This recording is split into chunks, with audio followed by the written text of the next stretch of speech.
Thank you. We'll begin with my favorite quote on mind control.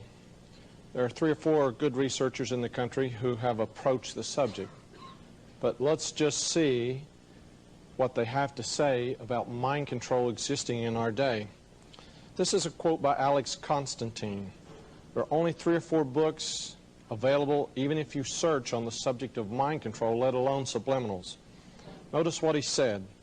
The science of mind control has achieved the scale of a criminal subculture and left a wide path of chaos and confusion that crosses all international boundaries. Please notice, he says that this takes place under the nose of the public, and it is obscured by cover stories, even leaving dead witnesses. And notice he says that the reporters are very naive. There are various types of mind control that people are affected with. I'm not an expert on all the subjects. This is an actual transmission coming out of a HARP antenna located in Alaska. I found out that they love to run these at nighttime while the Americans are sleeping, utilizing certain brainwave frequencies. But we won't expound on the subject. Another place where mind control utilizing electronics was experimented at was Montauk on the island of New York. Several books were written. People began to discuss some very far-out theories about time travel. This was a cover. There was no such thing as time travel conducted on Montauk, but there was mind control. This particular radar dish is 3 football fields long. If it's turned in a certain direction on a certain frequency, you will begin to think what is programmed at you. But we have to stay away from the subject of electronic mind control. We're going to go to the print media. We're going to use some ads. I would like to use 1,000 to show you, but some of the advertisers, some of the companies will get very upset. Not casting the blame on anyone, we will show you a few examples so that when you leave this presentation, and our video watchers who purchase this video, they will be able to look at billboards and magazines in a brand new light. Before I get into the actual meat, the actual examples, I want to relate an incident that happened about 10 years ago. I worked for about 35 years trying to crack the code in advertising and in subliminals. It was very slow. When I began to open up the actual language, the actual symbols, the methods, the techniques that were being utilized, I had to tell someone. I had a best friend. He became a captain of a fire department. He stopped by my house one day, and I downloaded very quickly. When I'm communicating on a roll, I call that downloading, just like a computer. You let loose of tons of information in a matter of minutes. Pretty soon I noticed his eye began to twitch, and he got very nervous. And he wouldn't say whether he believed I was telling the truth or if I knew what I was talking about. So he drove down the road and he put it to the Lord this way. He said, Lord, Al says there's a lot of secret messages hidden on billboards, in magazine ads, in television commercials, in cartoons, in movies. He says, I don't know whether to believe or not. So he said, I'm going to give you a little test.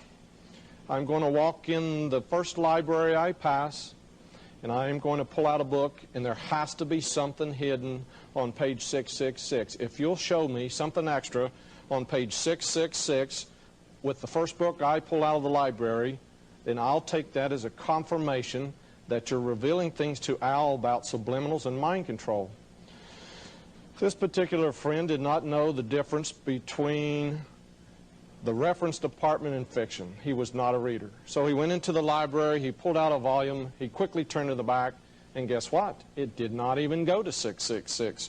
So he was convinced for a moment that I did not know what I was talking about. As he placed the book back on the shelf, he noticed the book was volume 1 and volume 2. So he said, well, if I pull volume 2 out, I'm still in the same book, and this is the book he removed from the shelf. Volume 2, it was a trade names dictionary. He didn't have the slightest idea what he had pulled out. This is volume 2, and he began to search in the book, and he turned to page 666. You'll notice at the bottom of the page, there's your proof It was page 666. But he asked for a special sign, something on this page to show that it was not coincidence. If you will notice, there's a certain drug company listing a certain cold remedy, and it's been out for 80 years. It's this cold remedy 666 for your head colds. And a couple other companies that had 666 in their products. And it just happened to appear on page 666. He was convinced. We've stayed friends. I've shown him tens of thousands of ads. Now, we have to start in Scripture. It's very interesting. In the book of Revelation, talking about a future time, it states that the devil himself will be cast from the heavens and forced to come to the earth with his angels, and he will know that there is a very short time. But please notice in verse 9, and that great dragon was cast out, that old serpent called the devil and Satan, which deceived what part of the world? He deceived the whole world. So my first question to you is, how in the world could he deceive everyone on this planet? And just how would he go about this? The answer, of course, is in 2 Corinthians chapter 4, verse 3 and 4. And please notice it says that if our gospel is hid, it is hid to them that are lost, in whom the God of this world, he runs this world at the present time, has done what? He hath blinded the minds of them that believe not. So he must know something about the mind. He doesn't have to have electrodes wired into people's heads.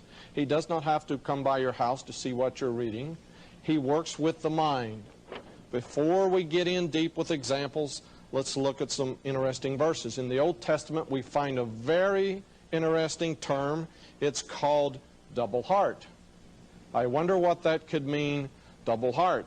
Every truth has multiple witnesses. So let's look into the New Testament. Here we find in 1 Timothy chapter 3:8 a term double-tongued. Likewise, the deacons have to be grave, not double-tongued. The qualification for a deacon in a church was that he could not be double-tongued. What would this strange term, double-tongued, reflect? Could it be possible to say something in a sentence or speaking or writing and mean it two different ways? And again, here's your Greek word at the bottom, which simply means two-sounded. But the best one is yet to come. In James 1:8 we read, a double-minded man is unstable in all his ways. We will see a lot of double-minded intended statements and secret communication here. But from the Word of God, it is foretold that these men are unstable in all their ways. Please remember the term, double-minded. And here's that great verse from Genesis chapter 3, and it says that the serpent was more subtle. Please remember that the term subliminal is only a synonym for this gospel word.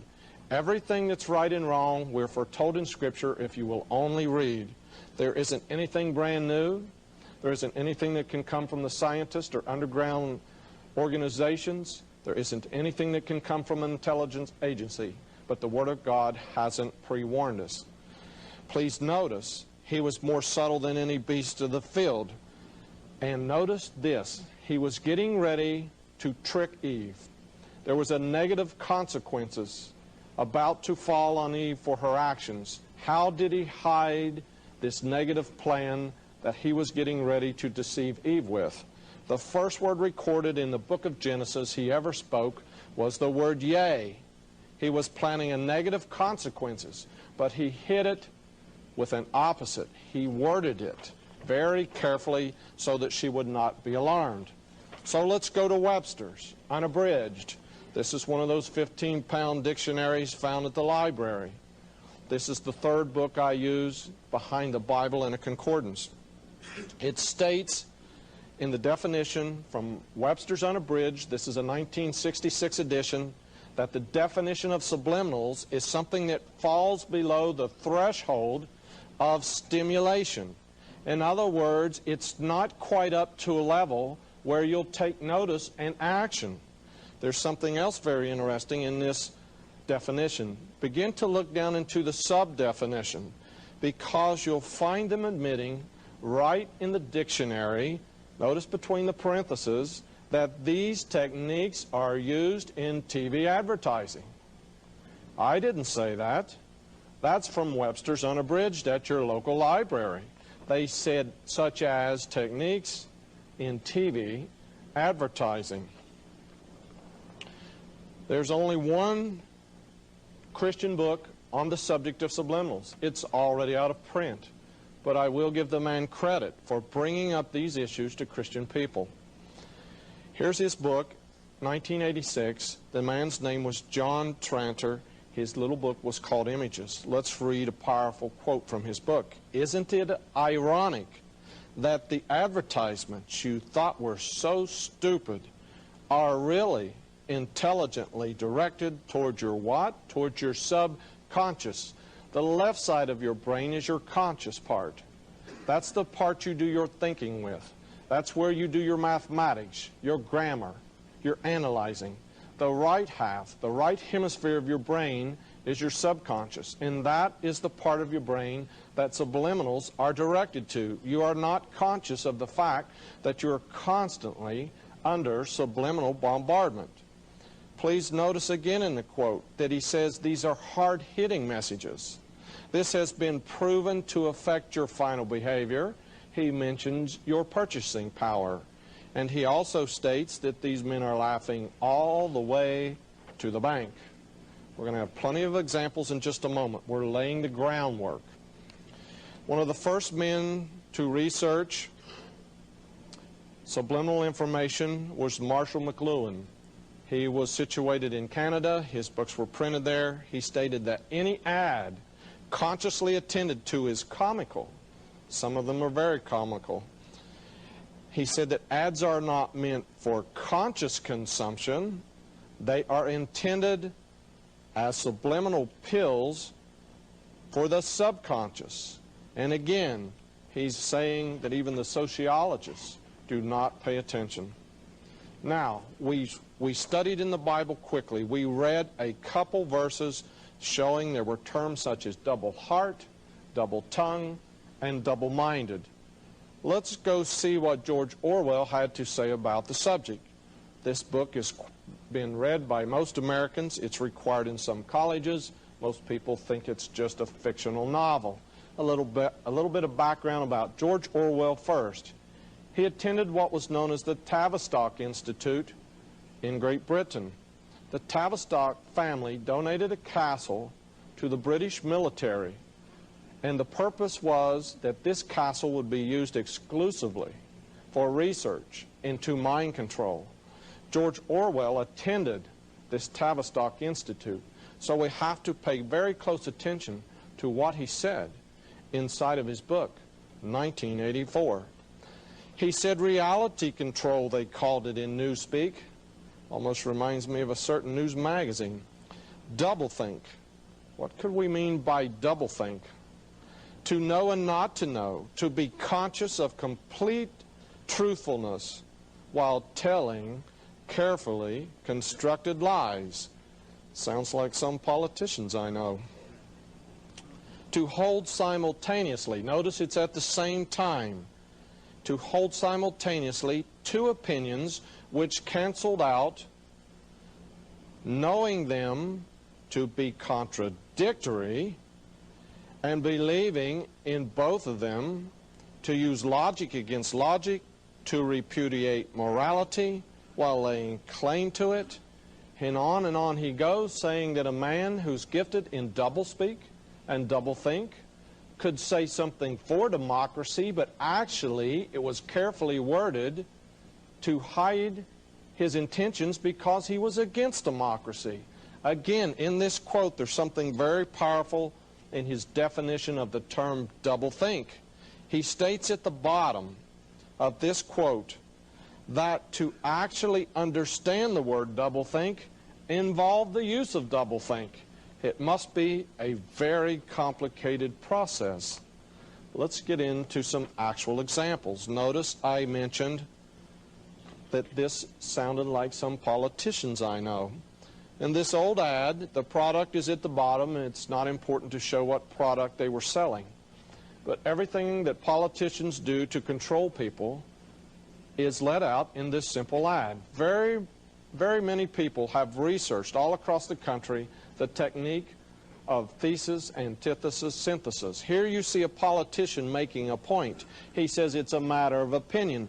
But notice after those three dots to make you pause, 1, 2, 3, it says, but it's a fact. Now, how could something be an opinion but be a fact? You see, they're opposite statements to confuse you. And of course, the synthesis is the part at the bottom where they're selling you the product. So we could stay up till midnight. We could all get together and argue whether we should be Republicans or Democrats. Or we could stay up till tomorrow morning and we could argue about the two big powers in the world, the socialist and the communist, or the capitalist.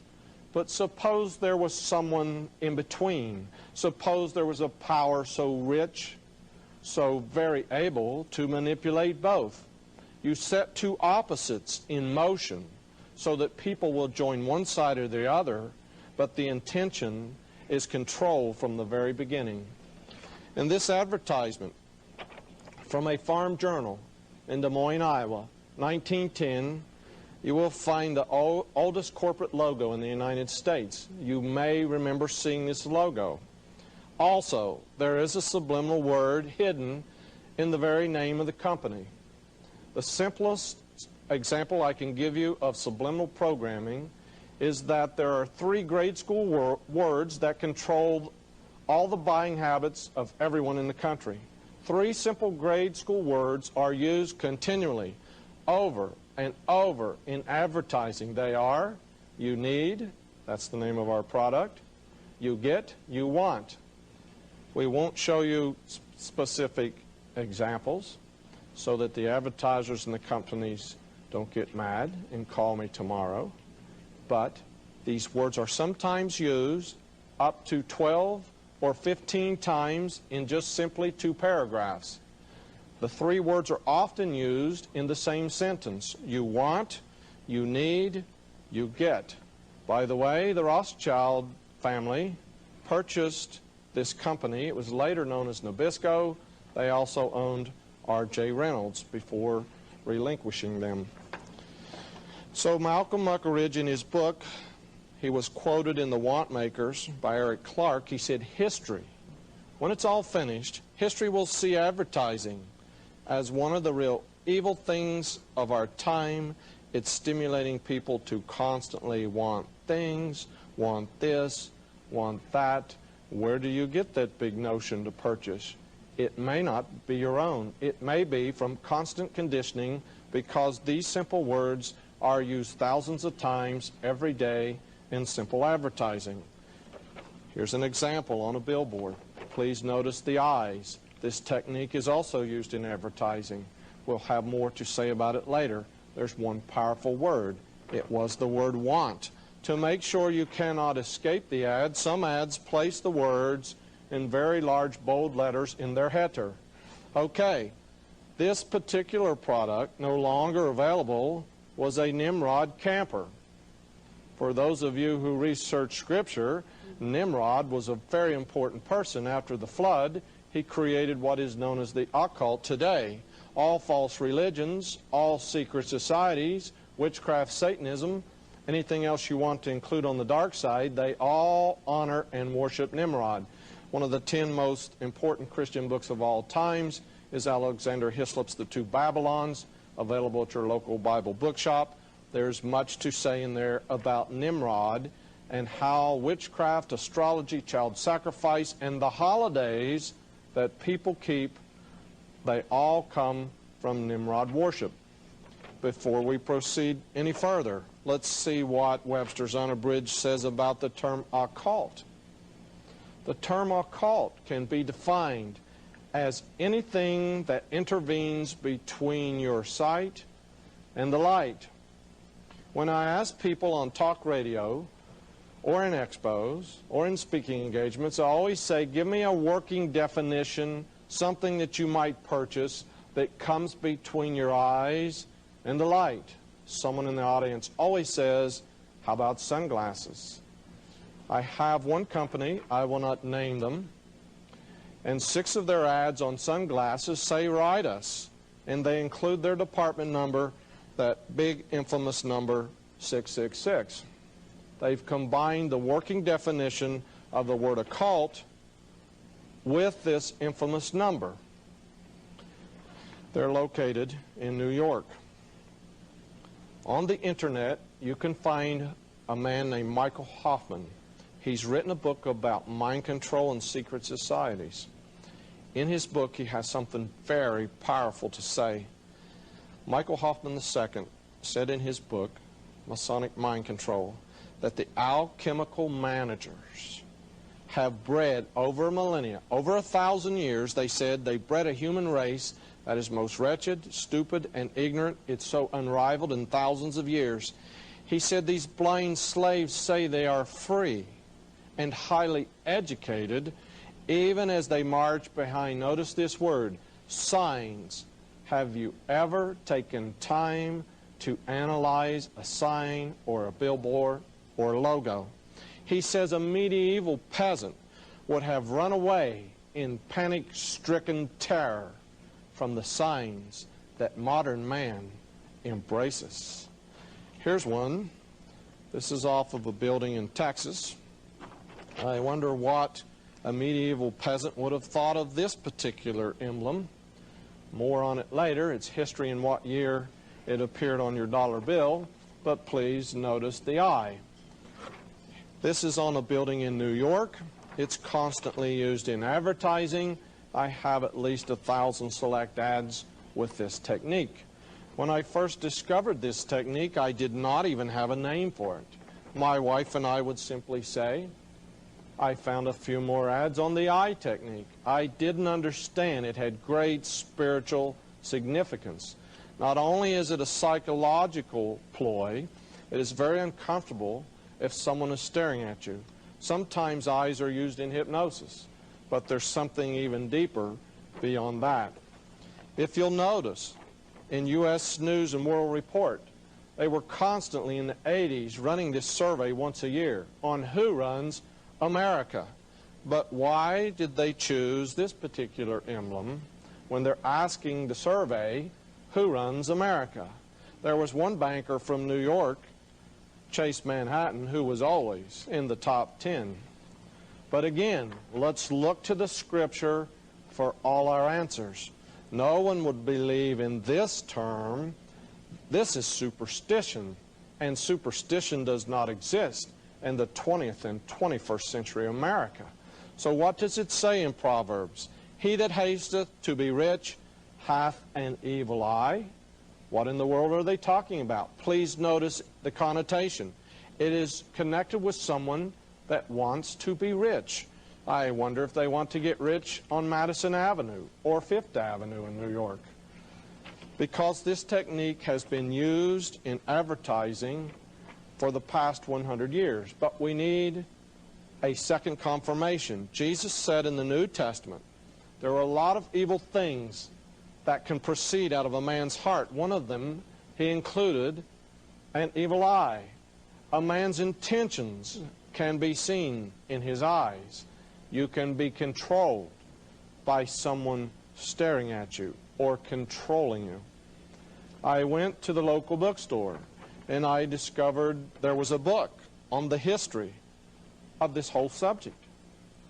The term was known in ancient days as fascination.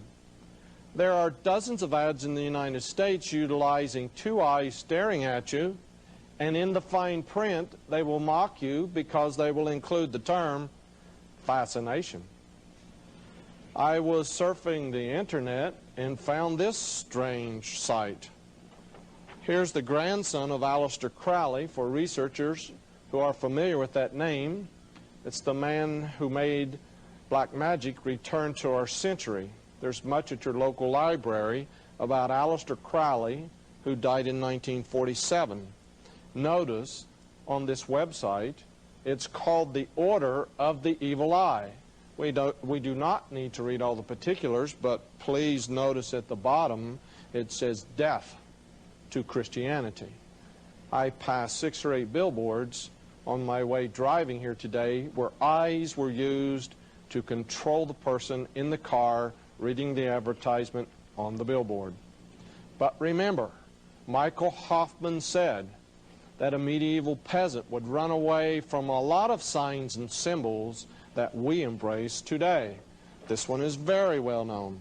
This is Lucent Technologies. I have a little story behind this.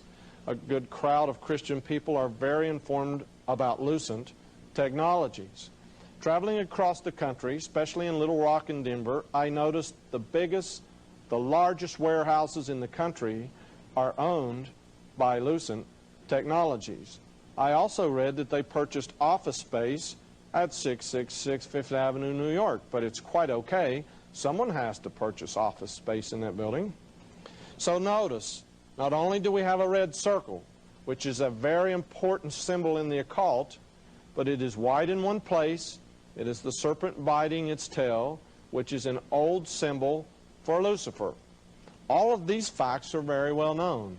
Now I will introduce a fact that is not known, has not been discussed by researchers in this country. It is actually a Hebrew letter. It is the Hebrew letter Samic. And this letter is portrayed by this symbol. But the Hebrew letter Samic means a sign or a prop. Notice this is a lucent sign. I was at an expo in Columbus, Ohio. I had a friend travel all the way from Detroit to exchange information. He was a retired dental surgeon. Someone told us there was a headquarters at the edge of town. He said, "Al, would you like me to rush out, get a photograph for your research?" I said, "Yes, make sure you get the red O on the sign." So this retired dental surgeon rushed out to get it before it got too dark. This is a public street. I suppose it's a public building. But when he snapped the photograph, the security guard came out and threatened to arrest him. But my friend was an only child. Even though he's 65, headed towards his 70s, he still gets his way. So he backed off very slowly, talking at the same time, until he got close to the car, and he threw his camera in and drove off. I did not know it was against the law to photograph a sign in a major city. I guess we have a lot to learn, don't we? Have you seen this emblem before? There was a controversy in the 80s. This is a typical article that appeared in the newspapers discussing this symbol on a lot of products. There was a big fuss. There was a boycott. People took extreme measures. I do not agree. They went to the plant at Procter & Gamble. They threw paint on some of the employees' cars. That is not how you deal with issues, whether you are right or wrong. You don't take up violence. You don't create a wrong against a wrong. The way you fight evil is get to the bottom of things and get the truth out. You can prop up a lie, but a truth will stand on its own. The president of the company made a press release. He said none of the money in this company goes to the devil. That's probably correct. I am not going to critique Procter & Gamble at all. I am not going to say anything about that company because it was probably the truth. But it is interesting that on the Phil Donahue show, this president of Procter & Gamble finally admitted that he was a member of the Church of Satan. So maybe the company is clean as a whistle, but maybe sometimes powerful people slip into high places. I want you to understand that they are very, very highly educated. Notice this interesting term. I have never dabbled in witchcraft. I have never been intrigued. I've never practiced in any way. But a good general will study his enemy to understand how they think so that he knows how to commit the battle when they meet on the battleground. So I went to the local library and decided to read up on the witchcraft and to see what they believed. I was very unfamiliar with this fact. Every time I've brought it up, speaking in cities across the United States, no one has heard of this term. Let's read it. It's very important. The old "un" is a dialect term used to indicate the devil. Yet the old religion, that's a way of saying witchcraft, yet the old religion with its root in nature, it's nature worship, still lived on in the hearts and minds of the people. This way of referring to the devil as the old Un is an instance of this. And here is the documentation. It's from a book printed in 1973. I acquired it at the branch division of my local library. It was missing soon after that. I've learned that occultists would rather steal their literature than purchase it. So, I got to thinking about this old term, the Un. And I said it's very well known in their language, in their communication, that they referred to the devil as Un. There is a deviled ham product. I won't mention it by name, but you could guess what the first two letters are. There's another very well-known product that men use. They purchase these products to fix up their house. There's a devil on the cover of all their paint cans, all their products, and of course they're located at Union, New Jersey. And that begins with two letters, UN. I decided to be bold. I wrote the Church of Satan. I told them I needed an application. They probably thought I would be a member right away. Please notice a few things from the header of the return letter. I have the application. If you're thinking about joining, see me later. I'll get you a copy. Please notice, here's that infamous inverted pentagram. The red circle is very important to the occult. It symbolizes the sun. It symbolizes sun worship. You may not think that's important. I have a dozen to 2 dozen ads where the sun is in the advertisement and the number 666 is also in the advertisement. You may notice there are hundreds of companies in the United States that dot their I, if they have the letter I in their name, with a small red dot. One oil company has one letter that is red and it stands out from the rest of the letters. Enough on the inverted pentagram, enough on the circle. Please notice there are Hebrew letters around the points of this inverted pentagram. I guess Satanists are intellectuals. It appears that they may know something about foreign languages. Please notice the post office box.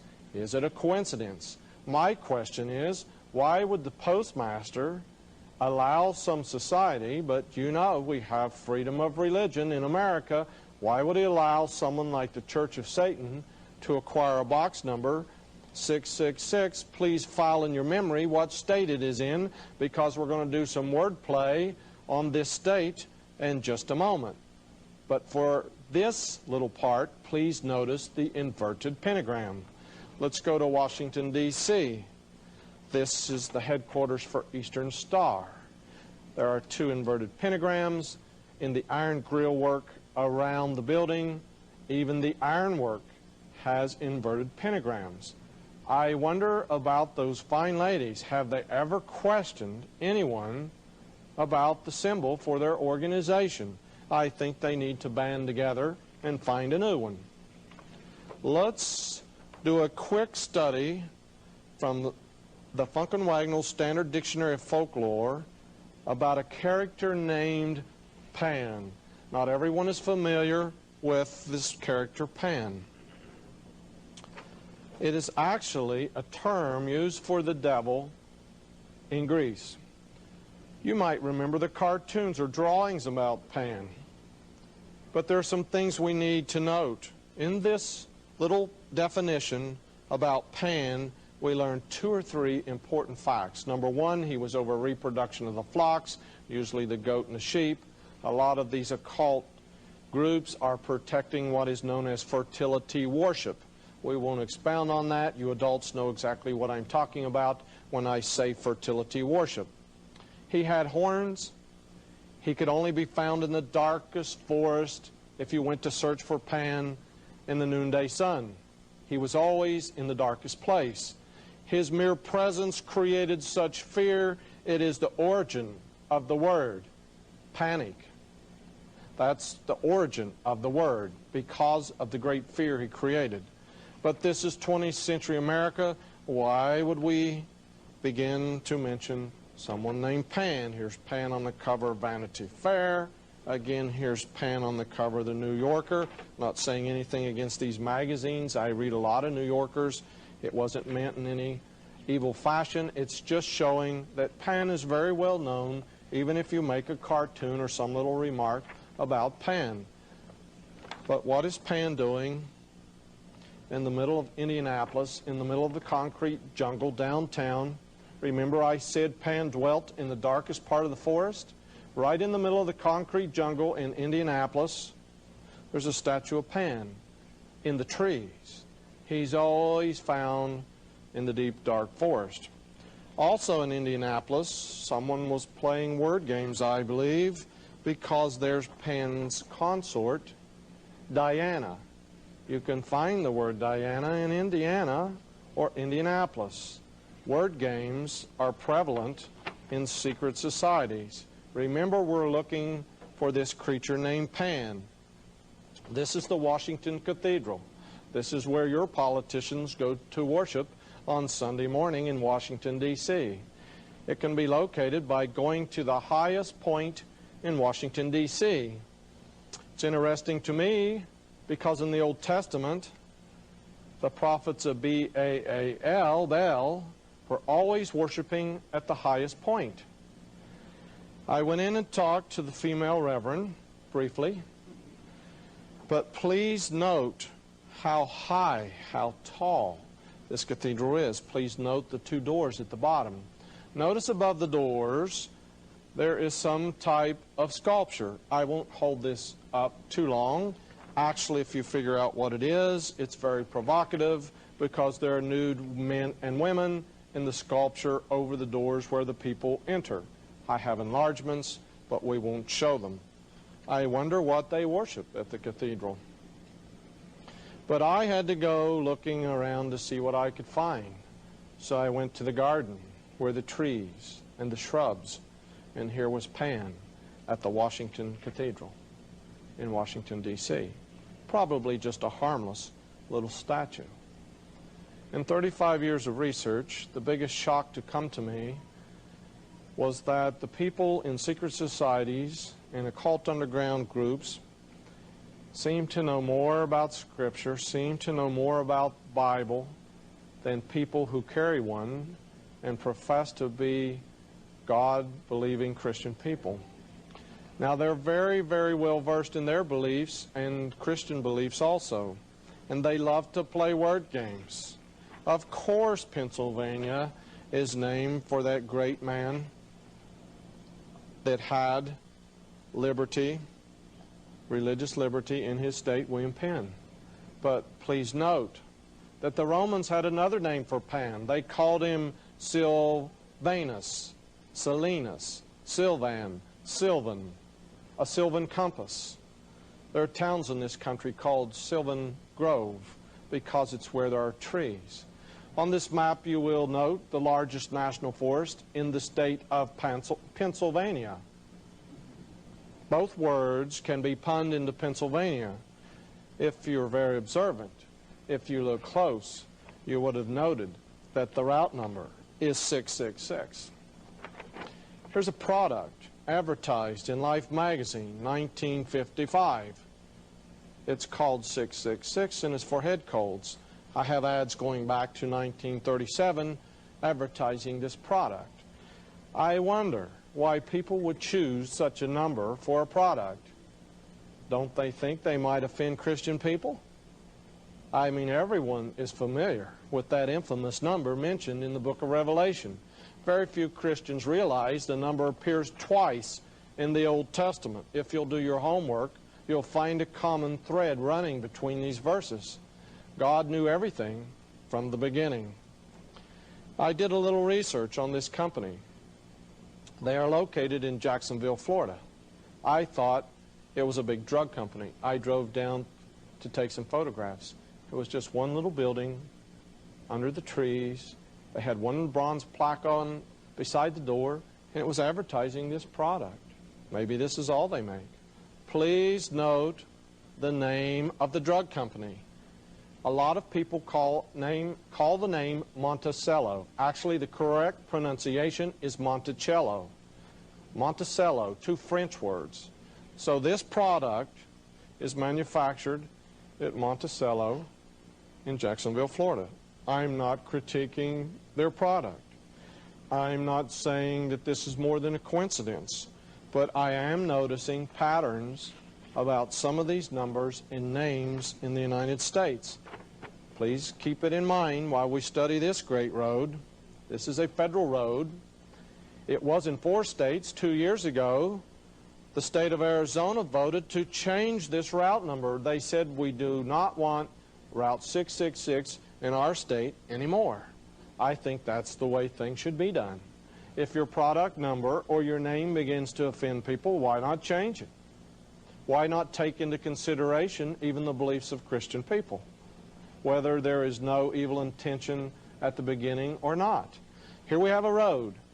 This is a federal road. It goes between states. It used to go up from the Mexican border up through the state of Arizona. It turned east and went into Gallup, New Mexico. Then it turned north and went through the southwestern corner of Colorado. Then it turned west and found itself in the state of Utah. And that's where it ended, at Monticello, Utah. Now we have a match.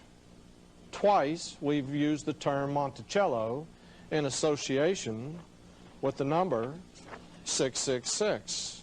But then again, I wonder how many people even read Hebrew. I'm not a scholar. I do a little Hebrew studies to see what I can find in the Old Testament. The Hebrew word ta means a mark.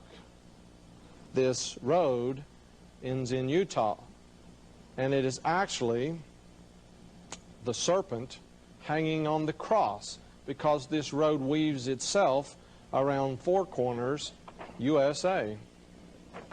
In 1984, here's proof from Time magazine that they made a specific number appear when discussing the relationship of a new phone that they were going to promise the American people. They said, we can put a phone in every automobile. They had a name for this new system. This is where it's being introduced, 1984 Time magazine. Bells are ringing on the road. I think that's great. Every American can call home from the automobile. On a cellular, did you catch that word? C-E-L-L, remember Monticello? Monticello? Every American may call home on the way from the office on their new cellular phone. In this article, we are told that the FCC allotted 666 channels for cellular telephone. I think that's a great number. This is Time magazine, 1972. If you are not aware of the fact, there is an occult revival in the United States. Do not get angry. I think it's the only revival going on in the United States. Please note, there's that 5-pointed inverted pentagram again. There are a lot of symbols, and these symbols go beyond just advertising. Of course, Time magazine did not mean this in an evil way. I'm not critiquing Time. I get Time and Newsweek every week. I have for a decade. But I'm saying they even know it's portrayed, showing you that these occult groups use this inverted pentagram. But you can leave logos. You can leave words between sentences. And you can go all across the country. And these people are using messages. They're sending them in a variety of ways. This is Athena. This is a statue. This is located in Nashville, Tennessee. If you would like to see how tall this statue is, please note one of my friends traveling with us at the bottom. This is in the Parthenon. This building is within a 1/4 inch of the actual size of the real Parthenon that was built in Greece. Now, in this Parthenon, there are a number of things to denote. When you go, they give you the official lecture, and these are the largest bronze doors in the United States. This statue is so high, don't forget that little statue she's holding is a god called Nike, N-I-K-E, The word means to rule over, to conquer, or victory. We'll come up again with that word later in this presentation. Please make that note. Please file that in your memory. That's the god Nike. I think I've heard that term before. If you're very observant, you would have noticed something beside Athena's shield. The city of Athens was named after this goddess that protected the city, Athena. Did you notice anything by the shield? We find a huge serpent. My favorite thing to do in researching is to do word studies. They call it etymology. I love to study the origin of words.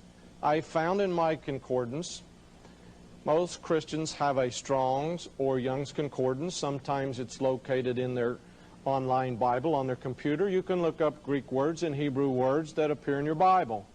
I found a word very close to Nash. Remember, we're in Nashville, Tennessee.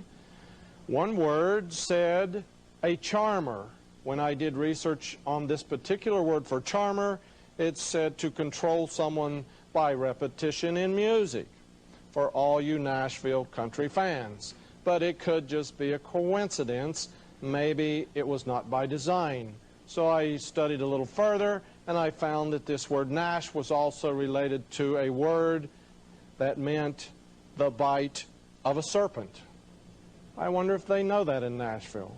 Then again, it could all just be a coincidence, and of course these things are built simply for the tourist, you know. Here's the Parthenon. They were renovating it when I was there. The next time you go through Nashville, turn off the interstate. It's only 2 blocks away. It's quite interesting, some of the things that are built in the United States.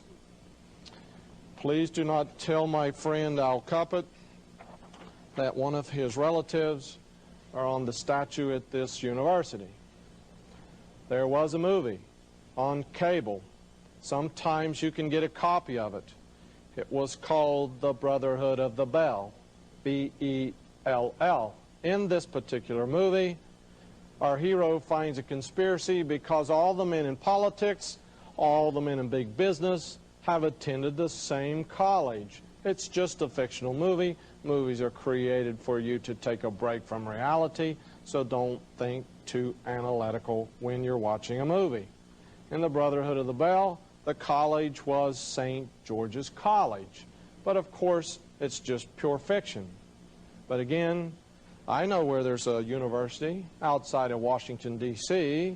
that does a lot of controlling connected with politics. There have been books written about Georgetown University. It's amazing how fiction parallels reality. In Washington, D.C., there are a lot of buildings that show a lot of symbolism. You've seen them. Why would you waste a transparency on the Washington Monument? Maybe you should ask them for the actual height and add it to the width and then to the length, and then maybe you would like to guess what number comes up. In this building, there are curious streets shaped in various fashions around the little White House. Take a street map, check those streets, you'll find actual signs of the planets for Uranus, Neptune, all around the White House, hidden in the streets. My wife was doing some research, and she found a little group called the Society for Endangered Species. She told me it was located on Pennsylvania Avenue.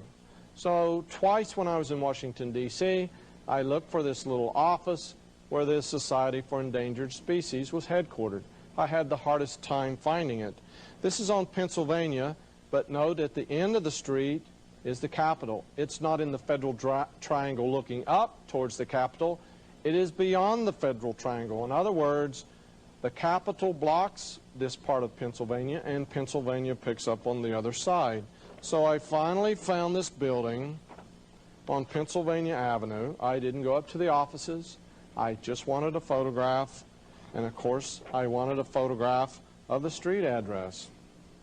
Please note the word Pennsylvania, and here's that big infamous number popping up again. Here's their back door. You couldn't see the Pennsylvania with the other photograph because of the trees. But then I ask, how many facts running concurrently with the same words and the same numbers, how many do we need to make it a conspiracy?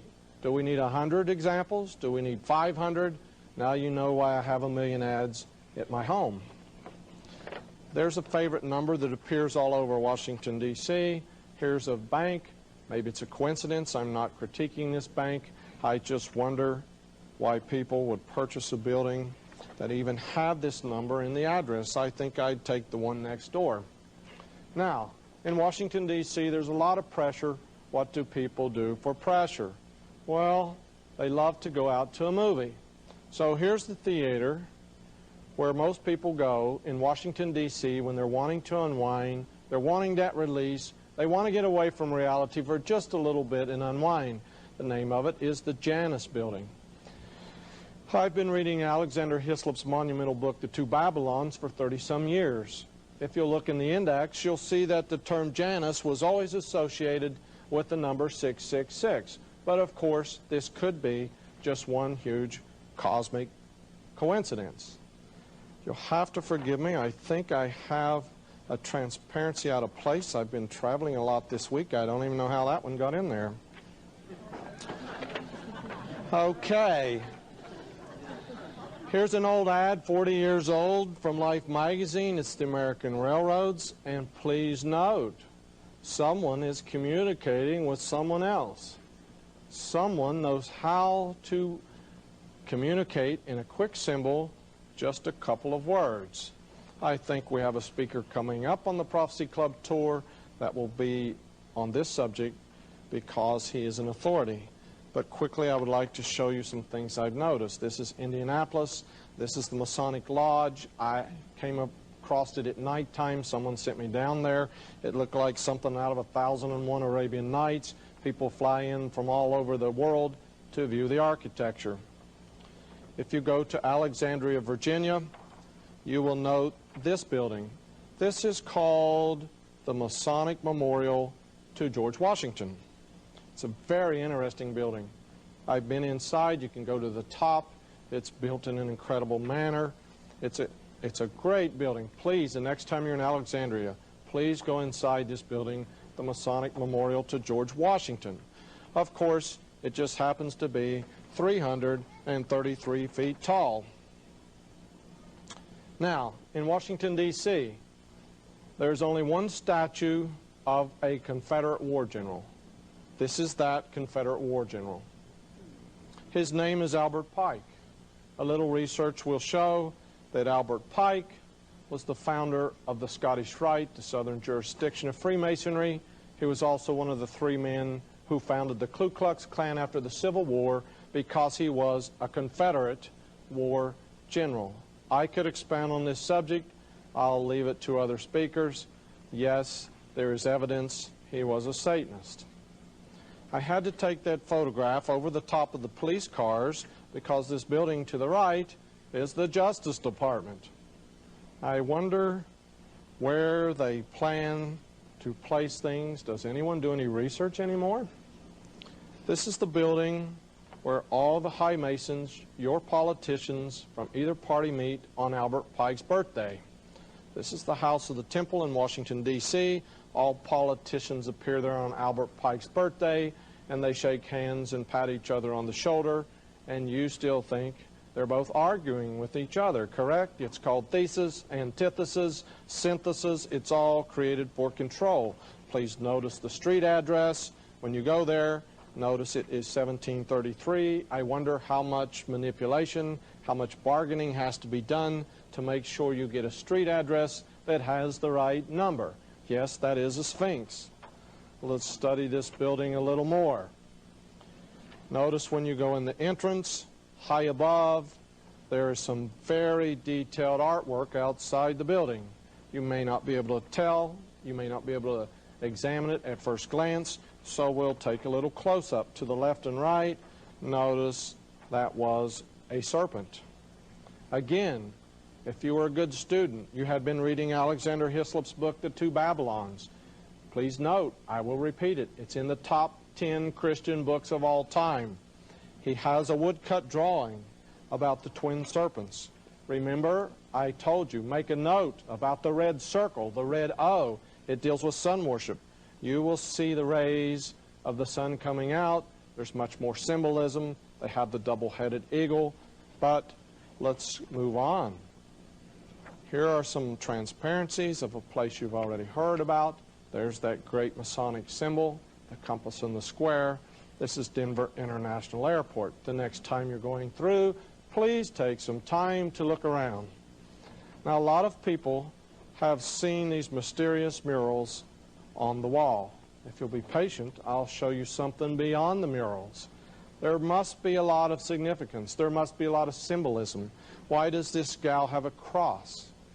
I've stood there for hours with people who are trying to figure out the symbolism in these strange murals at the Denver International Airport.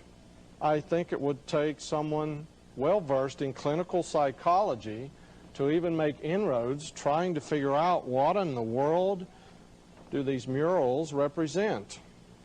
These are very well known. You can even bring them up on the internet if you want to study some of these pictures yourself.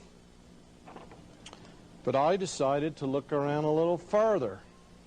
And when I looked around downstairs where they load the luggage, I found two curious creatures high up on a post. Here's one. He's in a suitcase. There's a plaque for him. He also has a companion on the other side of the building. They are both located in the International Airport. The next time you're there, please go downstairs. Please take a look around, because there's much, much symbolism. I talked to a lady who grew up there. She used to ride horses there. It was her home place. She gave me firsthand information about a lot of underground dwellings, a lot of land that had been manipulated. Please check out the International Airport. Not only is there symbolism at the International Airport in Denver, there's symbolism all over the USA if you just knew what to look for and knew how to analyze on your own. There are a lot of people have seen or heard about the Council of Foreign Relations located in New York, usually abbreviated as CFR. A lot of research has been done. A lot of names have been named, people in government, people on the news. And so this seems to be a hotbed for some type of inner workings in New York. So I wouldn't just merely go up to take a photograph. I always have to go looking around. Please don't tell them what type of car I drive. That's me sitting in the Bronco. My photographer's across the street. I don't want them to know when I show up. So please note very carefully, the building to your right is the CFR. It's the side of the Council of Foreign Relations in New York. At the bottom, there seems to be two doors that look almost identical. One door seems to be a delivery door to the CFR. The other door, the same size, is going to a building on the opposite street facing the opposite way. It had an address number 660. That didn't mean anything special to me, so I walked on down the street. I was talking to my photographer, and I looked over his head, and I noticed this curious little incident where two numbers were lined up one over the other. So one of those doors was 660, but the other door was 666. So I found it very interesting that the building that is directly behind the Council of Foreign Relations is 666 Park Avenue. I don't know why the Foreign Relations building did not get that number. So there are all types of games that are played with numbers, names, and symbolism. I went to Kent Island, Sunny Isle, Kent, away from Washington, D.C., and I looked around. There wasn't much there, but I was familiar with some wordplay. The wordplay was this funny word Kent, and the zip code there on Sunny Island, Kent, had 3 6s. I took note of that because here's the Kent Building in New York. Please note the address. This is on 3rd Avenue. It's 666 3rd Avenue, New York. Now, several years ago, I was reading the World Almanac. It was given to me as a gift. I try to read everything I get my hands on, and I made a special mental note because the American Association of Advertisers were located at 666 3rd Avenue, New York. You may remember Samantha on Bewitched, her husband was in advertising. Her husband was not only in advertising, the boss was Larry Tate. My favorite Bewitched issue is where Samantha hypnotizes her husband. She says, please don't tell the world I'm a witch. She gives her husband Darren a dream, and in the dream he dreams that the boss found out that Samantha was a witch. In this dream, the boss says to Samantha, he says, you know, with my brains and your voodoo, we could control the world. But don't get alarmed, because it's just fiction for entertainment. On the back of this building, at 666 3rd Avenue, there's another building. They're joined together with concrete. This is the Chrysler Building, very well known with its gargoyles on the top. In other words, 666 3rd Avenue is concreted, cemented to the Chrysler Building, because this becomes wordplay. We have a number, and we have a name hidden in a name, Christ. If it's coincidence, when you get home, please dig out your Rand McNally Atlas and denote the fact that that's the number going up from Corpus Christi to Corpus Christi Lake in Texas. Again, the word Christ with Route 666. In 1944, up through 1947, this number appeared periodically in advertising. And by 1947, there was a movie made called Jassy. In the movie, there's a man named Chris who gets thrown out of the card game because he has 3 6s, and his opponent across the table also has 3 6s. But again, they were putting the word Chris, denoting Christ, by the number 666. Here's one of my favorite buildings in New York. It's very early in the morning at the break of day. If you look down the street by the skyscrapers, you can find that infamous number. I have at least 14 ads from companies that are headquartered at 666 5th Avenue, New York. I won't name them all. I'm not accusing them. I just wonder why so many companies have to be headquartered in the same building.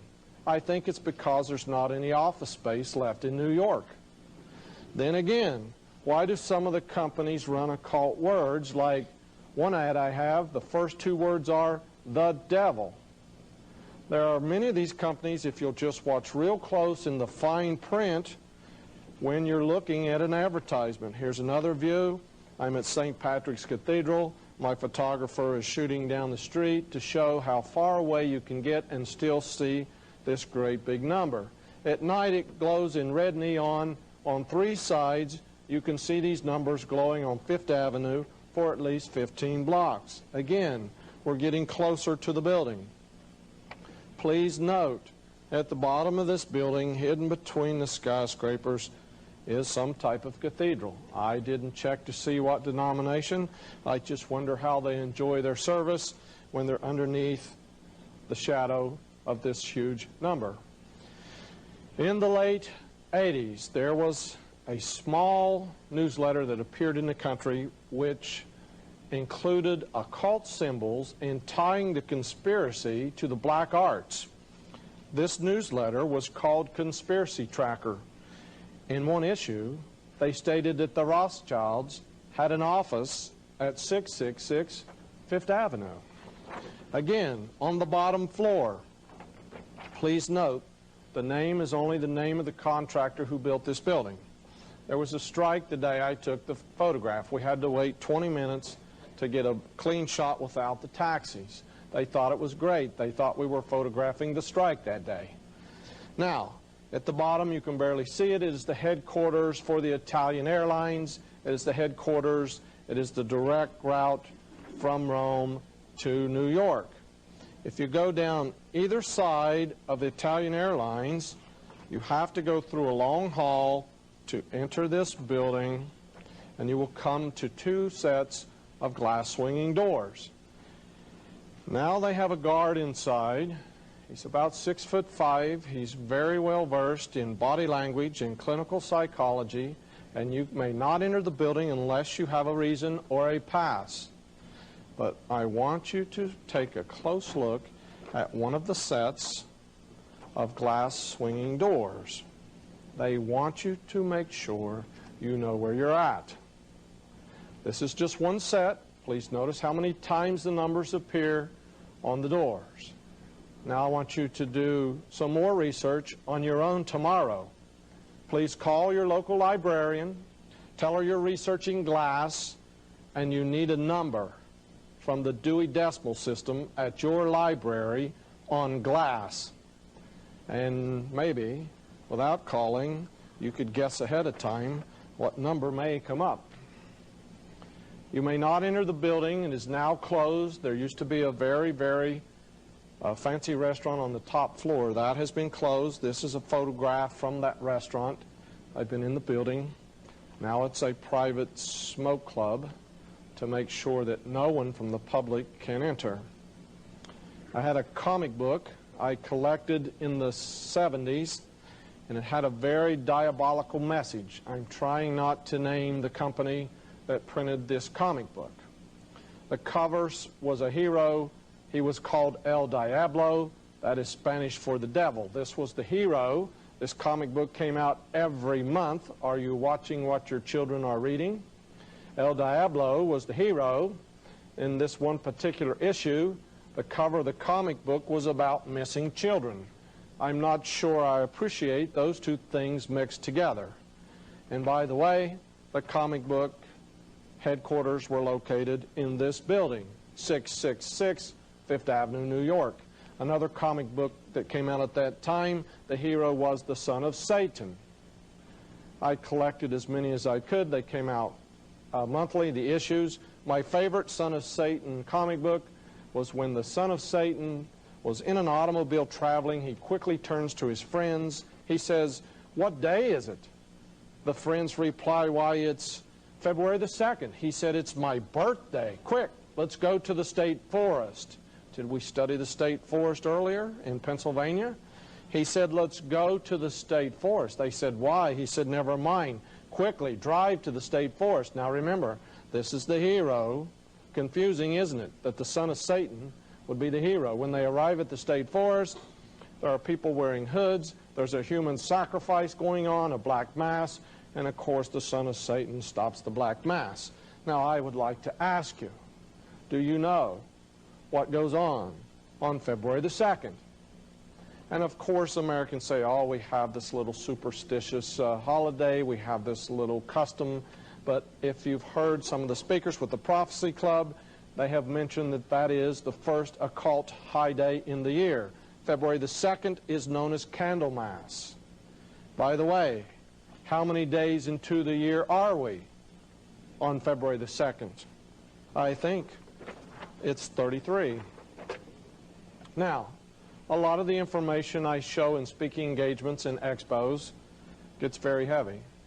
I've had to tune it down, tone it down. I've had college professors fall off the seat. Some women have gotten very upset. And so I say to you, if some of this information is troubling, it worries you, please remember that you still have your constitutional rights. So I wrote the Center for Constitutional Rights, located in New York, founded in 1966. I received this brochure from them in 1992. You may write them if you need to. You need not ask. I'll give you the address. It's 666 Broadway in New York. I took this photograph to show where they're at. They were doing some reconstruction. It was hard to get around the scaffolding, but I still wanted some type of proof to show you where they were headquartered at. So I ask again, how many coincidences are in a conspiracy? Then again, we do not want to become conspiracy theorist. In 1933, there was a president, and he was the 32nd president of the United States. This is a photograph of the president in 1935 attending a meeting of a certain fraternity. Two of his sons are in the background. In 1933, he passed legislation which has controlled a lot of patriotic, a lot of constitutional issues. It's known as the War Powers Act. In 1933, he also demanded that all the gold be turned into the government. You would receive a prison term or a very heavy fine if you did not turn in your gold in 1933. There were things happening on the other side of the ocean. I won't say which rich man in New York. His family's very well known.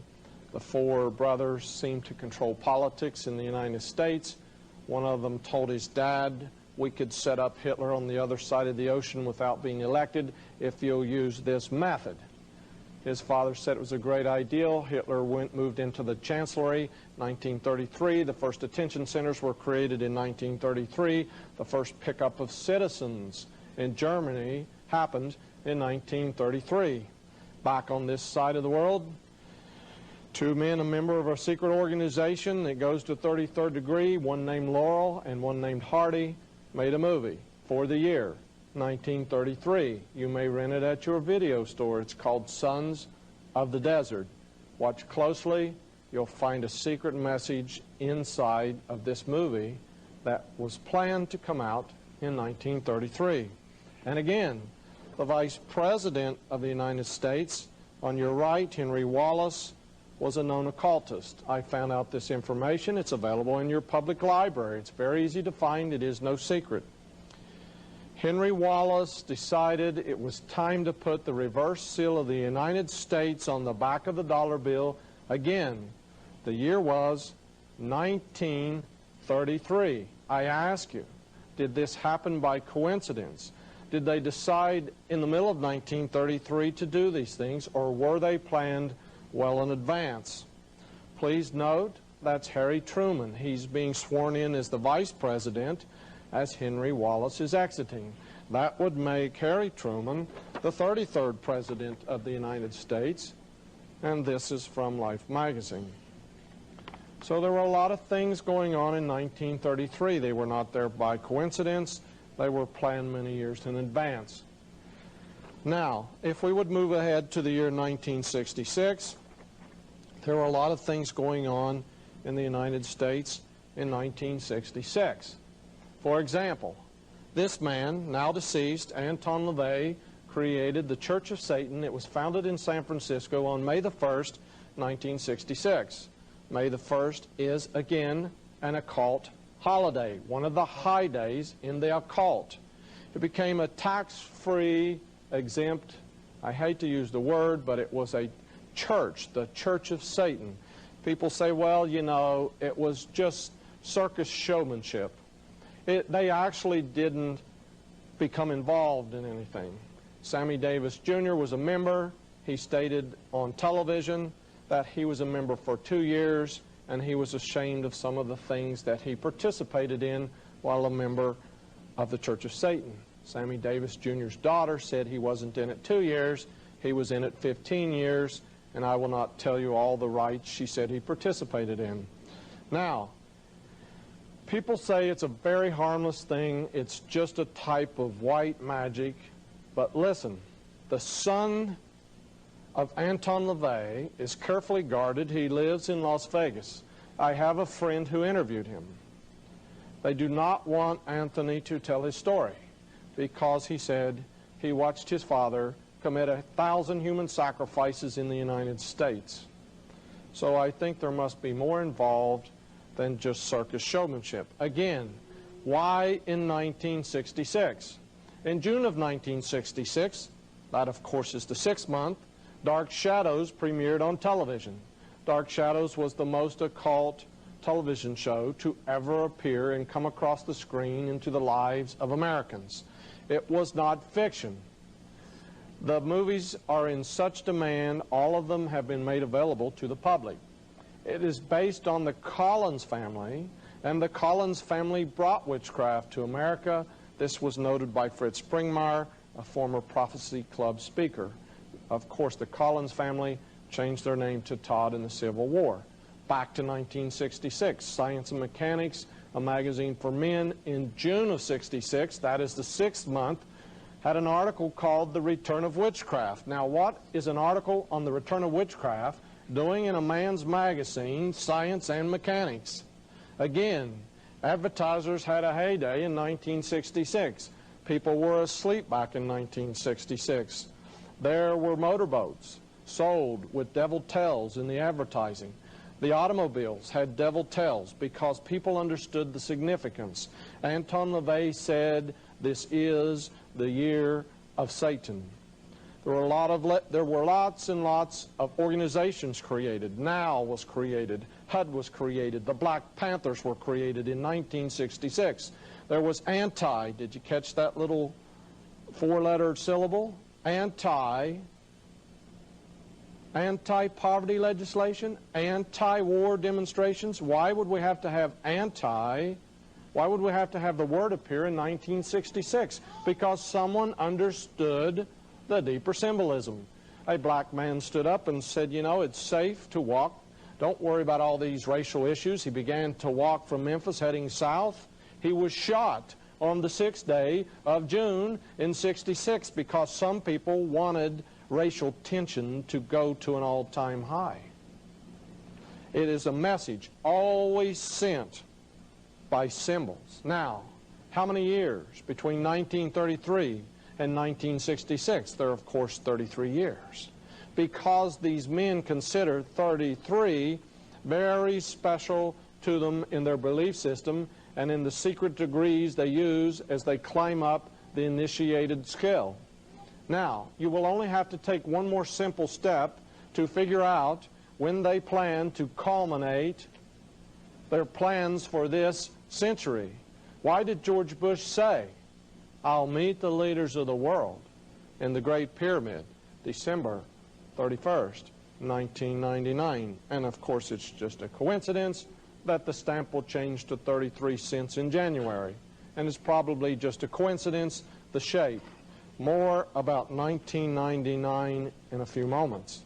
Please remember, all the things carried on in high places are planned many years in advance. Again, forgive me, it's the traveling on the road. I can't seem to get away from this one ad and this one man. Please forgive me. I'll do better on the next lecture.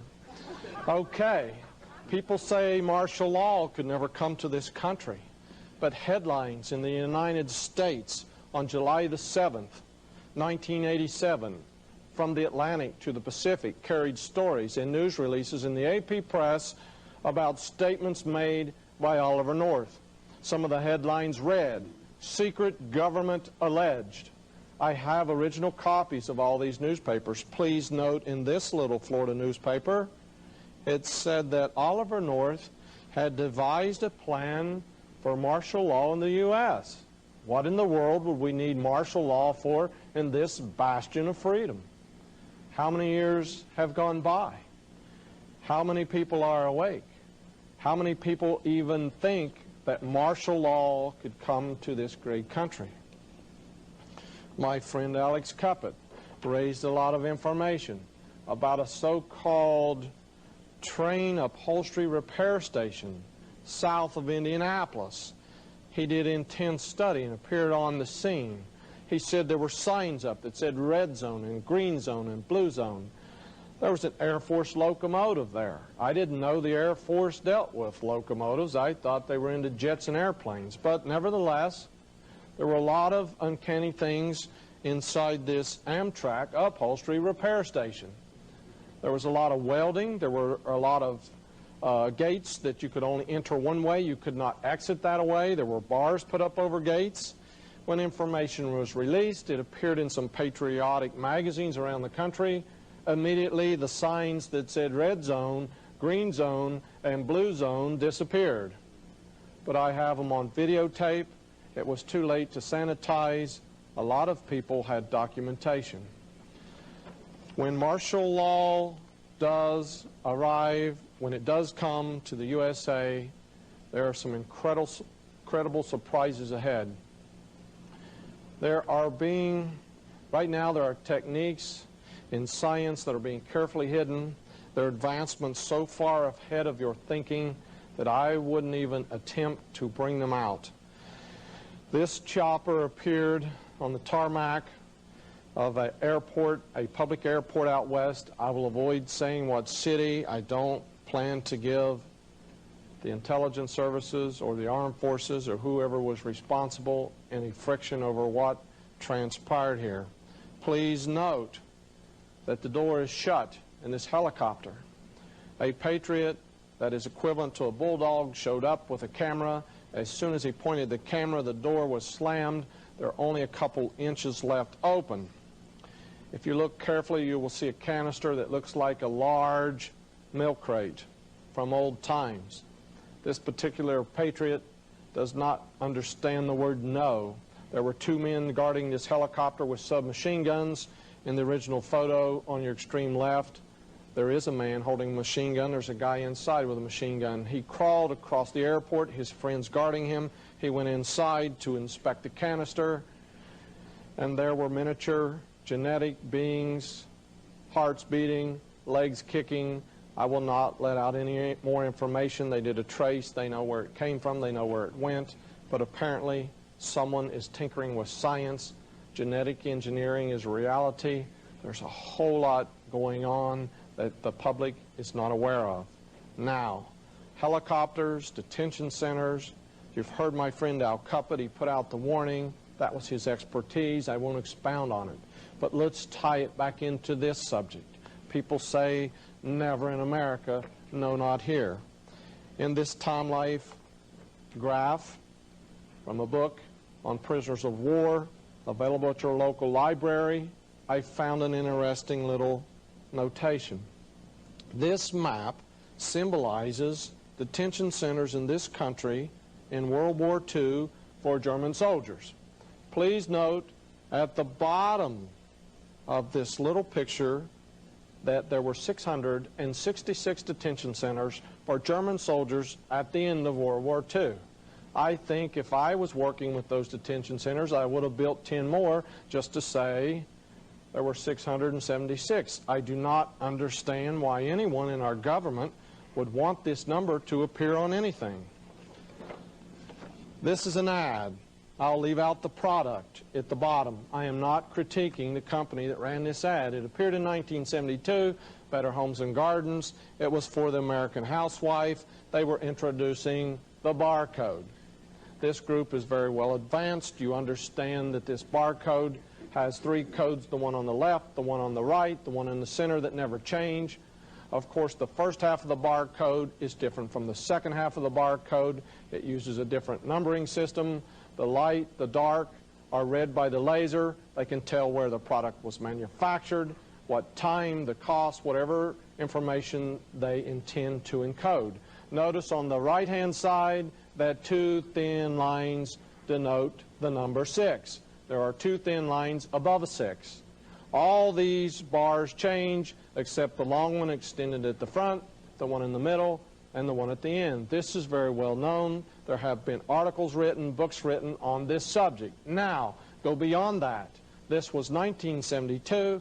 Can you read the subliminal line at the top of the ad? It reads, "This is the beginning of the end." My Bible in Revelation chapter 13, verse 17 and 18 states there'll come a time when people cannot buy or sell except they have the mark, they know the name, or they have the number. Every can of food in your cabinet in the kitchen contains this bar graph. You can't buy or sell food without having this number. So what might that lead to? Here we have the number. This number has appeared for decades. I have ads that are 80 years old with the number 666 in them. I will not name the company. There were ads in World War II about shoes for sale. They appeared in major magazines. They would place one shoe beside another one, and they would ask you in the ad, can you tell these shoes apart? This one is very expensive. But guess what the price was of the other one, which was only an imitation. I'm looking for an imitator. The Bible warns us that at the end of time, an imitator will appear, saying is Christ associated with that number. But what about this part about being beheaded? This machine was invented in the 1600s. The Greeks had a very crude form of this machine, but it was used for decapitation in the 1600s. And I would like to show you a famous Mason I found on the website. You may recognize his name. And of course, here's a drawing he presented to the French government about this wonderful machine that would give death without suffering. Now, when will these things come to pass? If you understood subliminal language, if you understood that everything that's going on is right in front of you, you would not have to guess, you do not have to research, you do not have to ask. They are constantly putting it in front of you in books, in movies, constantly telling you what will happen next. For proof, I want to show you a major novel. This novel came out in 1957. That was 40 years ago.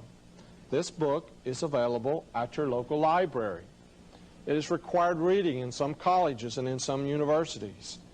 When I go to expos and I speak about the real meaning behind this book, some people get extremely mad. I've noticed some people leave imprints in hardened concrete when they leave the room if you critique this book or this author. There are several websites. She has a cult following. That's what the Saturday Evening Post said when they ran an article about this woman. It utilized the term cult, C-U-L-T. Now, this book in 1957 was written not as fiction. It was truth disguised as fiction. Rand was one of the mistresses of Philip Rothschild. Philippe Rothschild. It's a very well-known wine. Now deceased, but in those days he ran the world. The top 3 Rothschilds are called their tribunal, and they make all the decisions. Philip asked her to write this book intentionally. The rich and the powerful call this the code book. The rich and the powerful place a very expensive copy of Atlas Shrugged upon their coffee table, so anyone entering their house, anyone going into the living room will know that they are an insider. Now, all the plans of the Illuminati were hidden within this book. It runs about 1,100 pages. Where are the plans? The same place all the information is placed. It is between the lines, out of context. I want you to take special note of some quotations I've extracted from Atlas Shrugged. In light of all the things I've tried to tell you, let's start with this particular quote. There are 2 people having a discussion on a railroad. Dagny, I'll always bow to a coat of arms. I'll always worship the symbols of nobility. Am I not supposed to be an aristocrat? The coat of arms of our day, please note, are to be found where? On the what? Where will we find these? On billboards and in the ads of popular magazines. Again, at the bottom, where do they worship? It's connected with industrial trademarks. And that's from Ayn Rand's book in 1957. Let's read some more. Between the lines. We'll see what they think about your IQ and your own thinking capability. Thought is a primitive superstition. Reason is an irrational idea. The childish notion that we are able to think has been mankind's costliest error. What you think is an illusion. I'll agree to that. That gray matter you're so proud of is like a mirror in an amusement park which transmits to you nothing but distorted signals from a reality forever beyond your grasp. They're bragging that you'll never be able to comprehend what's really going on. Again, the page number, documentation, page 318. The page number may vary if you have a hardback or a paperback edition. Let's read on. Because at the end of this book, the world begins to crumble. It seems like people are begging for something to happen to rescue them. And why? Because the economy of the United States is crumbling at the pillars. And what happens in the end of the book? The President of the United States has to invoke presidential executive orders. I said the book was written in 1957. We are now in the last chapters of the book. Maybe you are unaware about executive orders, about the continuity of government. You need to do some homework before it's too late. Now let's read the quote. What will they eat while they're waiting? There's got to be some victims in times of national emergency. I suppose there will be some victims in times of national emergency. It can't be helped in times of crisis. Economic service to the nation is just as much of a duty as military service. Please note, anyone who abandons it should be regarded as a deserter. It's just a fictional book. Don't be alarmed. She states, I have recommended that we introduce the death penalty for those men. Let's read on in Atlas Shrugged.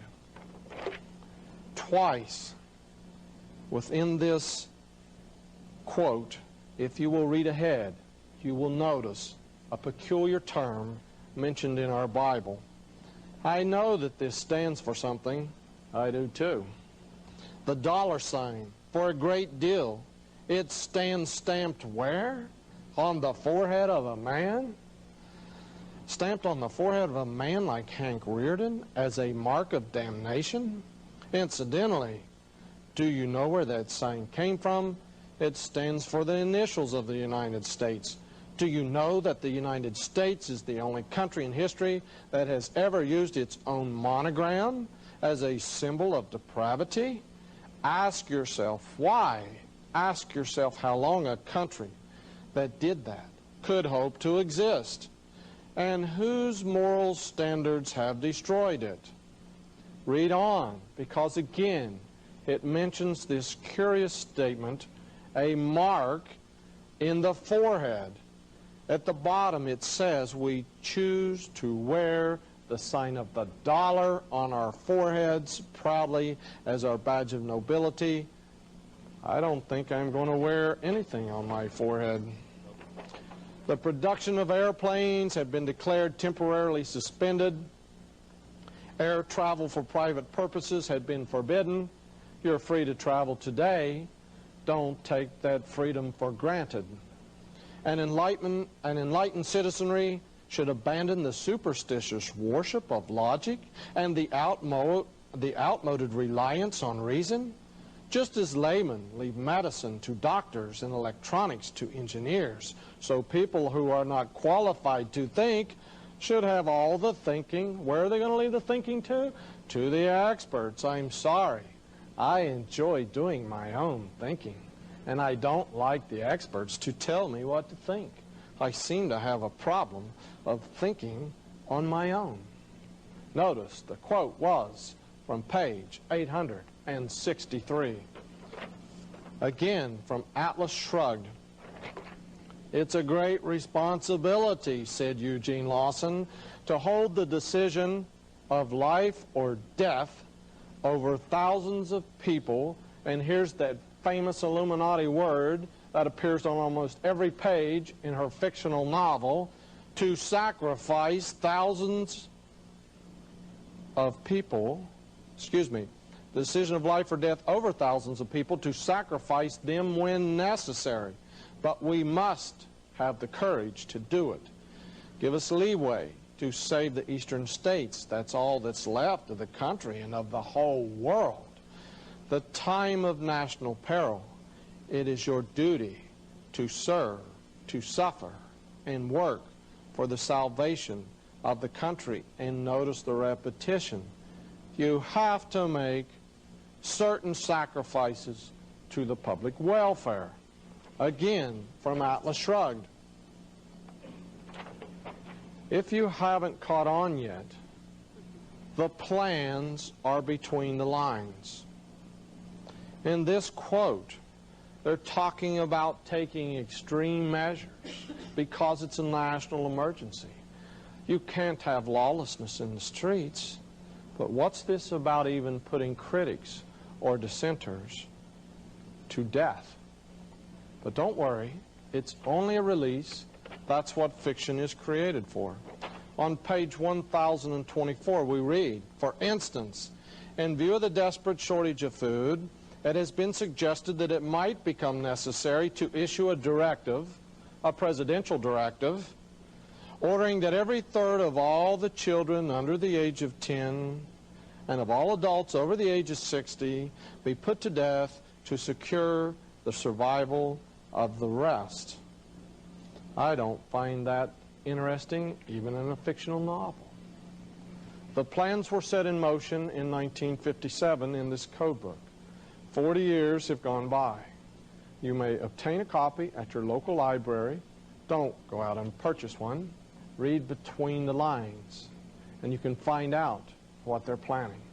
At the end of the book, a man named John Galt has gathered together the brains of the world. They've gone to a retreat to let the world crumble around them. They know that the world will beg them to return and rebuild society. And they go to a retreat in the mountains of Colorado. But no one can find them because they have inventors, and they know how to project pictures so that anyone who even flies close to their retreat will only see a picture projected into the sky. I have a friend who got a call in Wyoming, the state above Colorado. They said, Dave, you better get in your plane. You better drive down and check out this mountain in Colorado. There's some strange goings-on the top of this mountain. So he jumped into his plane, he flew down to Colorado. He noted there were tractor-trailer trucks circling and winding around the little road heading up this mountain. He kept the plane just circling the mountain and watching. He'd go around the mountain and come back. The tractor-trailer trucks were driving up the mountain, and all of a sudden they drove right into the mountain, right through the rocks and the trees and the ground, and he found out it was a holographic projection protecting the tractor-trailer trucks driving into the top of this mountain. Yes, there were some good patriot generals in the United States that heard about this. I had access to a private teleconference where a dozen of them were trying to decide whether there was any hope left, whether there's any chance to stop the New World Order. One of them made the comment, it sounds like Atlas Shrugged. By the way, their conclusion was this handful of good, godly, patriot military men, they said, we think it's too late to stop them. They have too much money and too much power. How could martial law appear in the United States? The term is now used continuity of government. There are two or three ways. The people themselves may get to a point where they ask that something be done about lawlessness in the United States. It is true that children sometimes see things on television, sometimes they read something and they're influenced to commit a crime. But the major media would not release the fact that one of these boys now going on trial was involved in Satanism. His students said he was involved, his girlfriend said he was involved, but the major media did not release the information. Again, yes, children do imitate things they see. In this strange book called Remote Control, available at my local library, they said that people do watch crimes committed on TV and commit copycat crimes such as thievery and murder. There's a funny little twist to this. It's called Remote Control. There's a sci-fi movie called Remote Control where everyone who watches this particular video from the video store commits murder with anyone they're in the room. The name of the sci-fi is called Remote Control. You see, mind control goes beyond just selling things, mocking the public, mocking the Christians. This man's name is Chip Tatum. He was an assassin. I won't say for what group. For a professional government agency. He was known as a black ops helicopter operator. He could fly into any country in the world underneath radar. He worked for 25 years at his trade. I made friends with him just to find out the inner workings on how mind control works in high places. He told me they have drugs. I will not name those drugs. I know what they're called, but we don't need to let that out. He said they have drugs where they can compromise anyone in the world. He said within 2 months after the G7 meets, they will get their papers telling who to assassinate or who to compromise in the world. He worked at this for 25 years. It was kept totally secret even from his wife.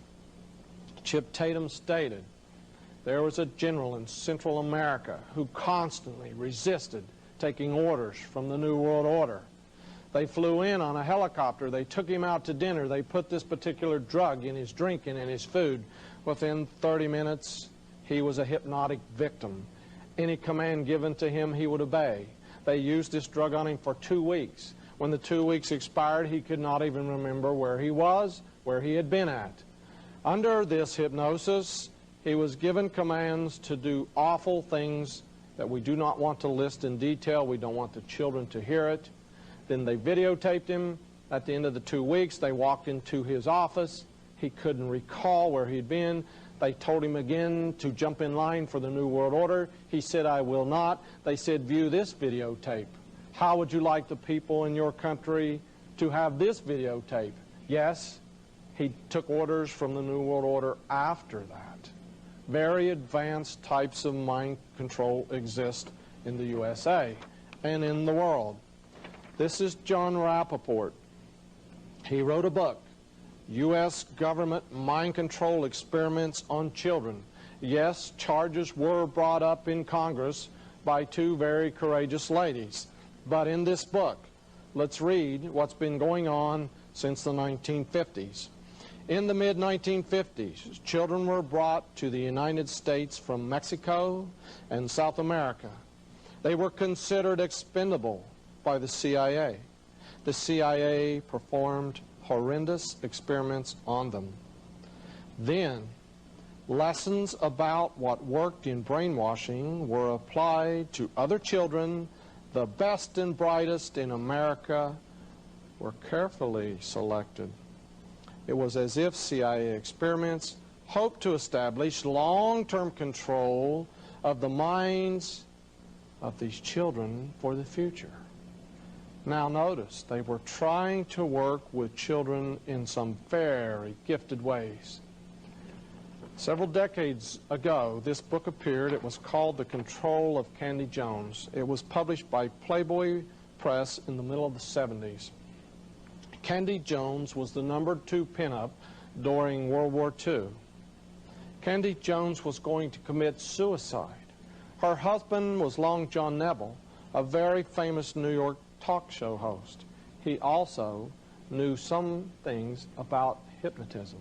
She had a hard time going to sleep. Long John asked if he could hypnotize her to help her sleep at nights, and she began to rattle off all this stuff from a spy novel.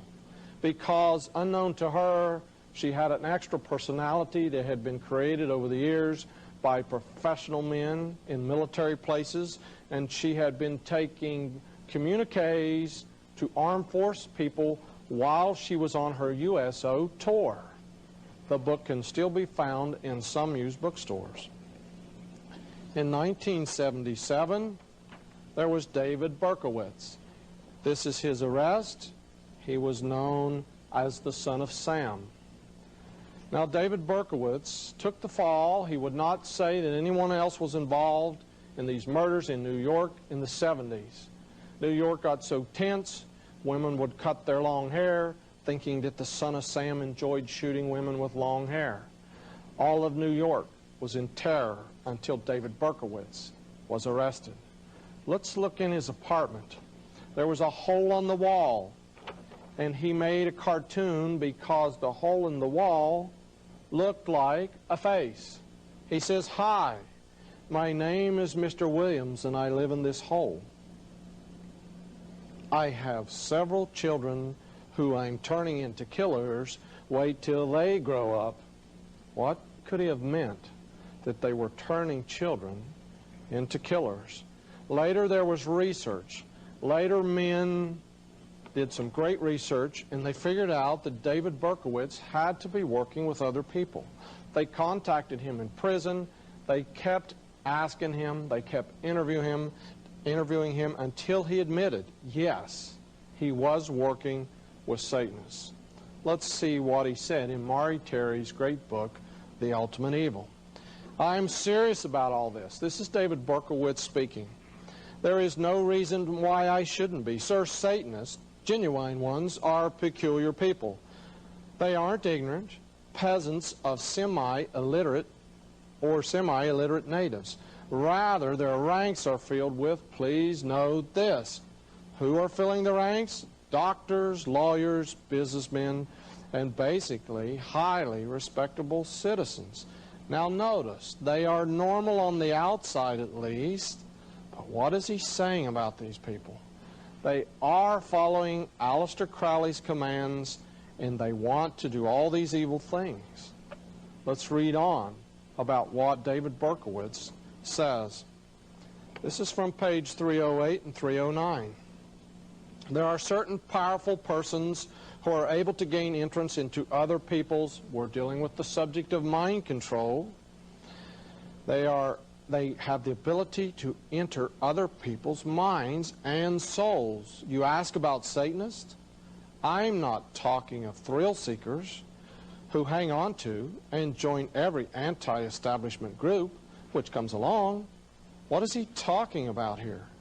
If you'll read on, he says that they love a good kill. At the very bottom, he says they are half-mad zombies. Again, David Berkowitz in this book states that he believes he was programmed, he was controlled since he was a young boy to commit these crimes. There are other people coming out in the country. This lady stated that she was programmed on military bases and by professional politicians under advanced mind control, and this was the man who rescued her. Some people do not believe their story. I've interviewed them. I have some advanced techniques of my own I utilize to find out if someone's lying. Through every advanced technique I knew, I had created them myself. This man passed all the tests. The type of programming involved is called trauma-based mind control programming. For instance, these people have all told stories about horrendous torture, things that we would not even want to discuss. It is called trauma-based mind control programming. Let me give you an example. They always refer to the JFK shooting. If you're an older person, you will remember where you were when JFK was shot. I remember the table sitting in study hall in high school. I remember exactly where I was when it came over the intercom and they said the president had been shot in Dallas. Why? Because the trauma heightens all your sensual awareness, and all of a sudden everything around you is recorded. Now let's look a little deeper. Do you remember the name of the street that the president was shot on? Here's a photograph from Dallas. Notice I've included the building. It's Elm Street. Can you name a movie utilizing this word, Elm Street? Notice it's called Nightmare on Elm Street. And the actor who starred in Nightmare on Elm Street, now deceased, stated, I have the articles in my file, that his mask was based on the face of Lee Harvey Oswald. Again, in one of the movies, this killer is standing across the swimming pool from teenagers and he says, you are all my children. And they are his children because they were all trauma-based programmed when JFK was shot, because what great, powerful group could kill a president and get away with it? Now do you understand how it works? You could program a whole generation by just blowing up a building with children in it. And they would all be programmed with the same storyline that would appear in the twin news magazines of that week. That's how you program a generation. Again, let's look. Here's a book, very hard to find. It's called Starshine. It's a novel. It had to be a novel. This is a pseudonym. Her name is Bryce Taylor. Bryce Taylor is a friend of mine. I've talked to her. I cannot relate all the things she told me about who does the programming, who does the abusing. You say, well, it's just a novel. How do we know it's true? She was on an airplane one day, and a certain man in an intelligence agency sat down beside her, pulled out photographs of her children. He said, Bryce, you may speak about mind control as you travel, but do not name names. Don't tell who your handler was. Don't name the congressman. Don't name officials. Don't name kings and queens in Europe. So she wrote this book as a fictional novel. It is called Starshine. I want you to read carefully what she says on chapter 41. Chapter 41 is entitled 1999, a plot to create anarchy in the U.S. Remember, it's just fiction, but they would not allow her to publish the book if she demanded that it was stated on the cover of this book that it was the truth. Let's read. These are fictional people. We're meeting at Karen's and the Matsons' request to share information we've gathered since our last fact-finding symposium 6 months ago. Each of us agreed to interview therapists, social workers, police officers, and ministers in our states to determine how many children and teenagers have surfaced with symptoms of 1999 programming, because it is the truth. It is a fact. We're going to get more documentation in just a moment from another author. And again, this 1999 programming is mentioned in Bryce Taylor's fictional work, and the page was page 244 for people who are sticklers for documentation. Now, the next book can be found on the internet. Anyone interested could run a search engine for the Freedom of Thought Foundation from Arizona. Walter Bauer has written an incredible book about 800 pages in length. In 1978, Walter Bauer wrote his first edition of Operation Mind Control. He had a hard time getting it published, but eventually some people surfaced to help in the funding. All the copies of the original Operation Mind Control disappeared in a matter of weeks. Later he found out it was the intelligence agencies that had backed him and helped him publish it so they could buy up all the copies so no one in this country could read it. Copies now go for $650. So this time he did it right. This is the revised and expanded version. You can order it. There are a few copies left. It's very expensive, but it runs about 800 pages. You can chat with Walter Bauer on the internet. Please check it out, because notice what he says inside his book. Here's a quotation concerning two fictional doctors. No, these are real doctors. He has initialed their names to protect them. Again, it's almost like Bryce Taylor's quote, Dr. A. We've heard the patients say, many of them. What does he say? It's the year what? It's the year 1999, and again we're discussing programming. We're discussing programming where violence is to be committed, escalating up to that year. Now why? Why are so many children committing murders in classrooms of parents? Could there possibly be a connection? Now, I'm going to go to a subject that for a few moments will seem to be unrelated. But if you will look closely, we're going to tie them together at the last minute. In Walter's book, he states that these people are programmed according to the Greek language. He says that alphas appear to be sexually programmed. I mean, they're betas, they're deltas. Notice he says that deltas are programmed to be killers. There's thetas, they're psyche killers. This is from interviews conducted by psychologists, professional deprogrammers, and therapists. All the information was pulled together.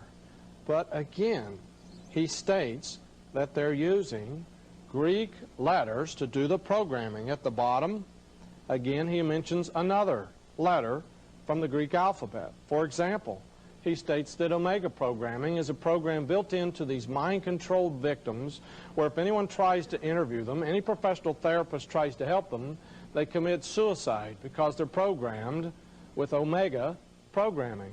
So apparently more than just the doctors understand the Greek language.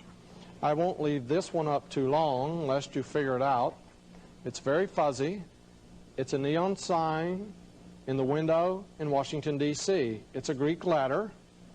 When I went down the street, I saw the Greek letter. My photographer was in the car. It was Christmas time. I said, jump out and get me a photograph. There was no place to park. He said, why? I said, it's a homosexual shop. He said, how do you know? Because they always use this particular Greek letter. It's a secret form of communication. He said, Al, sometimes I worry about you. Till he went inside and he took a good look. And then he ran out the door. He said, oh, no, you won't believe all the lesbians, all the homosexuals were in there buying the worst literature. And he said even, there were even in the window 2 male little elves kissing, 2 little female elves kissing. It was Christmas time. He said, how did you find this out? I said, it's very well known. It's even been in major motion pictures about this little Greek letter. Now let's move on to Hebrew letters. You do not have to be a scholar. You do not have to attend some theological seminary to find out that Hebrew letters are involved in magic and witchcraft at the deepest levels. Here's a quote again from Walter Bauert in his book. He's talking about mysticism that is tied up with a type of magic that involves Hebrew letters. He states that he didn't know anything about this, but by deprogramming people, it constantly was coming up from different people through different therapists in different parts of the country. When screening patients, he developed a technique to make sure he was not leading them on. He very carefully used phrases so that these people would have to come up with this information on their own. When it's brought out that people have been programmed with Greek letters and Hebrew letters, they always say, well, it must have been the therapist. He was leading them on. He was putting these words in their mind. Again, let's get some more proof. A former Prophecy Club speaker, Fritz Springmeier, stated in his monumental book the very same fact, that Hebrew and Greek letters were used for programming in this advanced MK Ultra, Project Artichoke, Project Monarch mind control programming. Notice the page numbers. Page 68. Again, he's stating that the Illuminati is using Hebrew. And they're using these to label the different altered personalities when they split the personalities in these victims. The personality split is created by extreme torture. Let's read a little. In the second quote, it says, the programs are put into a system and given codes. These programs use Greek, Hebrew, and Druidic letters, or other esoteric languages, in their activation codes. Now again, at the bottom, he mentions, again, Hebrew letters. That's page 334 and 335 of Fritz Springmeier's monumental book on mind control, once sold at the Prophecy Club. Do we need more proof? What does Fritz say? He says an ex-programmer states that the Illuminati mind control intentionally used verses from every book of the Bible. The programmers also intentionally used everything Jesus said in one distorted way or another in the programming. Now they're using the Bible and verses in connection with this mind control programming. Remember earlier?